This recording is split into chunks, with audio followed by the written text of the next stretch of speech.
Hey guys, welcome back to more AFK Arena. In today's video, we have a new patch notes with a few pretty decent things in here.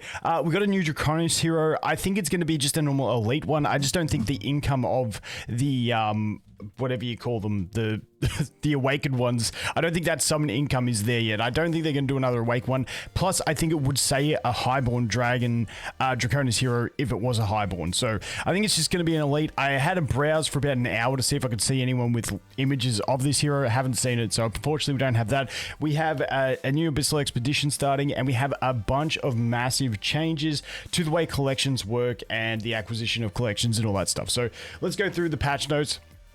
Once again, kicking it off, we do have the new DRACONIS hero, Melion, Warden of Order. Probably said the name wrong like I do with every name, but hey, we'll wait and see what they look like and we'll give them a nickname and job done. Moving on from that, collections system improvements. So there is a lot going on with collections. This is what they referred to in, I think it was the dev notes, the Don notes a while back that they were going to be working on, and looks like they're finally implementing this stuff. So adding a new Arcane Blessing effect. While Arcane Blessing is in effect, multiple slots will be opened for the collection, allowing it to be equipped by multiple heroes at the same time. The number of slots opened will be based on the number of legendary Bazaar totems used on that type of collection in the Ghoulish Gallery, opening a max of 8 slots. So when it says used on that type, I don't think it means that that collection specifically had to use like all legendary totems.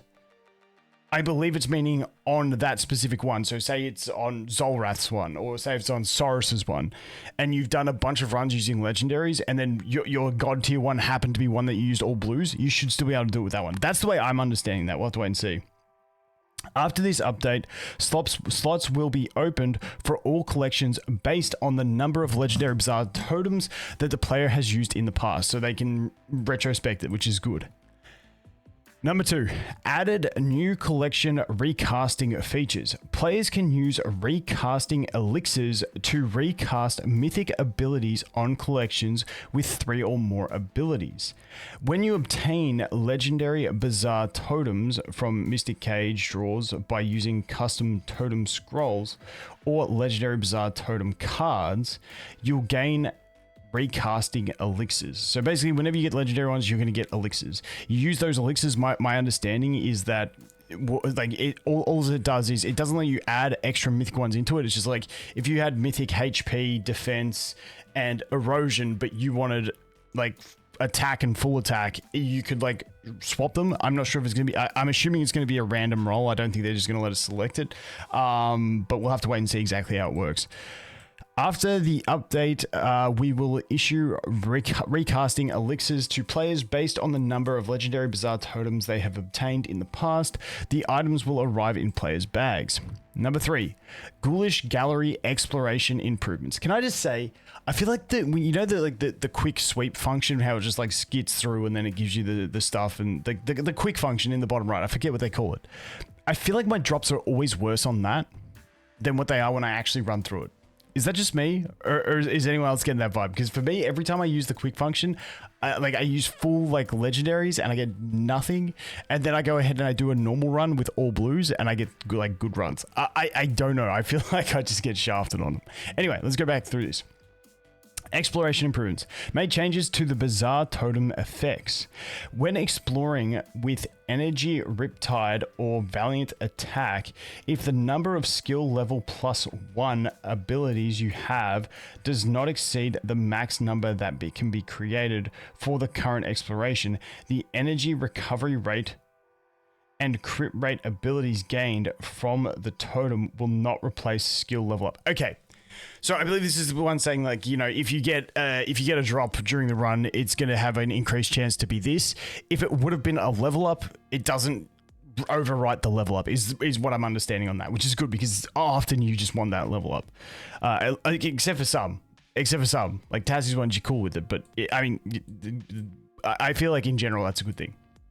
Made changes to event probabilities, reduced the chance of triggering a combination event when exploring the low. Dude, thank Thank you. There is nothing worse than going through the first floor. You get like 2 greens and a blue, and then it gives you the merge one. It's like, I can't even merge anything. Or you got like 3 greens. It's like, what, I merge a blue? Yeah, thanks. Like, no, I want that shit in like the 10th floor when I've got a bunch of the legendaries and I can get mythic. So that is a good change. Made changes to event probabilities. I'm curious because normally when they say it made changes, it means they nerf something, whereas when they buff something, they say increased. So I'm hoping they don't nerf it because I feel like it's low enough as is. Surely they're not going to nerf it, but we'll have to wait and see what the changes are. Number 4, collection, operation, and display improvements. At the collection equipment screen, only collections for the current class will be displayed. At the explore buffs screen, when obtaining custom ability scrolls, only the item spending progress for the current legendary bizarre totem will be displayed. Only the item spending, dude. I know it's like when you're selecting them, but I don't know what it's trying to say there. My brain is cooked. It is currently 11 p.m. I'm an old man. That's late for me. Okay, give me a break. Number 5, improvements to saving collections. Added a new manage collections feature to bag collections, to bag dash collections, which allows you to configure and save the deployment of collections and artifacts. When enabled, the battle preparation screen will default to the last used hero formations, collections, and equipment artifacts for each game mode, i.e. campaign, King's Tower. Okay, so it's going to remember what you use on that character in that game mode and keep that as the default for that game mode, is what I'm understanding, unless I'm reading that wrong. When entering a battle preparation screen, equipped collections and artifacts will be synced to each hero. Cool. When disabled, the system will work in the same way as it did before the update. The battle preparation screen will default to using the current collections and equipped artifacts for the formation in any game mode. Okay, cool. So you can toggle it on or off. I think it's one of those ones it'll take a minute to get used to, but then you'll like it. New additions and optimizations. A new Abyssal Expedition beta season shall commence on local time, yada, yada, yada. When is that? The 4th. Okay, that's about a week and a bit away. You will become eligible to, and this is once again on the test server, so it's going to be like 2 weeks away for the global. You become eligible to enroll and participate in it after you complete stage 15-40. The following adjustments have been made to the Abyssal Expedition. A new rainforest map has been added where players all start from the same point, then travel over land and water in search of artifacts and challenge the final boss. Added a new final boss. Can't even read the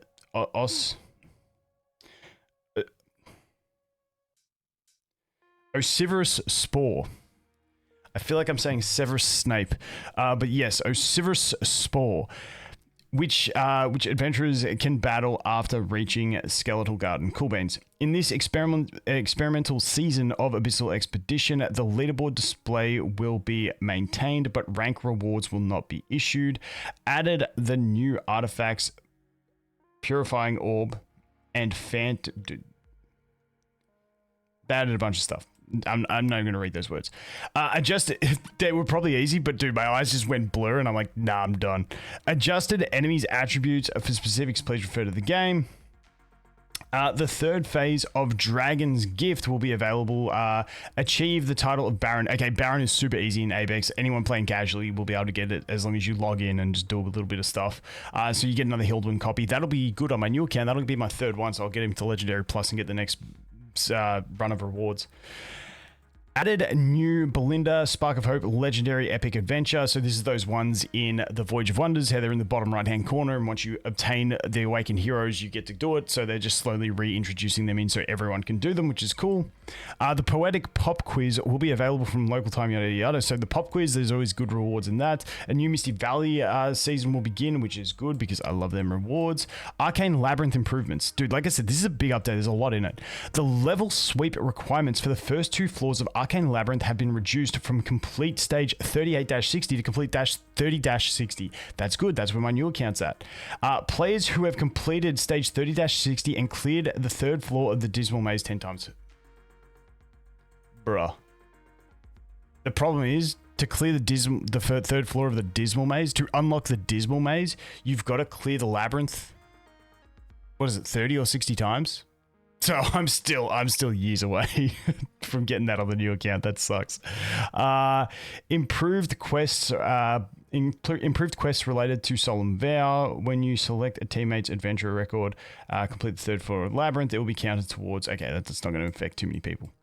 Added a new chapter to the campaign, and that wraps it up. So like I said, it is a pretty hefty patch notes. The big things are we're getting a new Draconis hero. Like I said, I am expecting it to be elite. We've got a bunch of collections changes. We've got the Abex. We've got another copy of Hildwyn. We've got Misty Valley. What else did I miss? There's just a ton of shit. You guys watched the video if you're still here, so you've already heard it. So I'm not going to try and recap everything because I've already forgotten. Anyway, I'm going to shut up now. As always, thanks for watching. Hope you have an awesome day, and I look forward to seeing the next one. Cheers.